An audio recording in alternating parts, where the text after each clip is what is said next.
Few images, years. Does in horror sting as deeply as the limp body of a dog or a cat on screen. For decades, filmmakers have leaned on this trope to draw out the emotions in their audiences, treating the pet's death as shorthand for grief, loss, or escalating stakes. But the overuse of animal death has morphed into lazy emotional manipulation, especially in modern prestige horror, where companies like A24 have made it a recurring theme. These moments don't challenge audiences. They exploit their empathy, weaponizing our instinct to protect the innocent, to substitute shock for real storytelling. The trope has become just another expected horror movie motif that has dulled the edges of the genre. What's most frustrating is that horror, as a genre, thrives when it destabilizes expectations.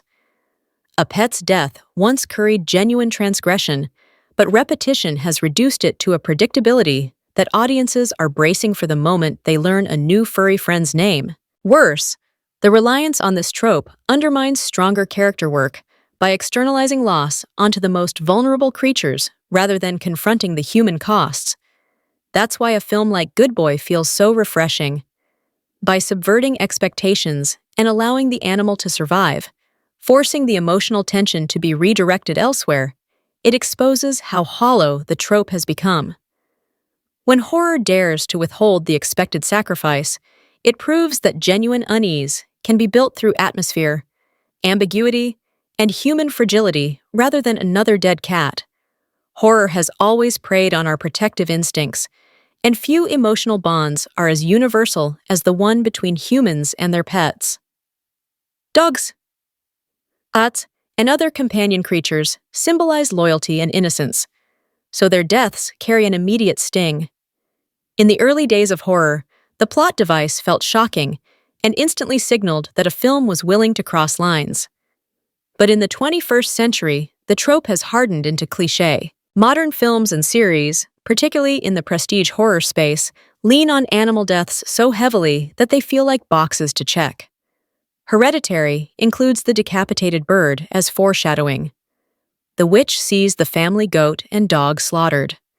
Men unsettles with its rabbit imagery, and Mike Flanagan's The Haunting of Hill House wipes out an entire litter of kittens. Each of these moments has its own narrative, intentions, and deeper symbolism to digest. But given that killing pets has become so common throughout the genre, the trope now feels frustratingly predictable. The bigger problem is that using pet death functions as a shortcut. Killing a pet gives filmmakers an immediate delivery of grief to transfer onto audiences without doing the harder work of developing human characters or letting atmosphere build. What was once transgressive is now anticipated, and the blows are getting softer every time we see a dog or cat die. This isn't to say that killing a pet is always lazy. Stephen King's Pet Sematary remains the gold standard because Church the Cat's death is not just a manipulative blow, it's the story's catalyst. His resurrection becomes a harbinger of the far greater tragedy of resurrecting a child, making his death the spine of the narrative. What makes Pet Sematary work is that the grief doesn't stop with the animal. Instead, Church becomes a symbol of denial and hubris, serving as a reminder of what it cost to tamper with forces beyond human control. Church dying isn't disturbing on its own. His death becomes terrifying because his return is uncanny and wrong. That unease deepens the story's themes of grief and the impossibility of letting go, which is the crucial difference. Pet Sematary shows how the trope can resonate when used correctly, while films like Hereditary reduce it to shock value flavoring. This is why Good Boy is a turn in the right direction for the genre.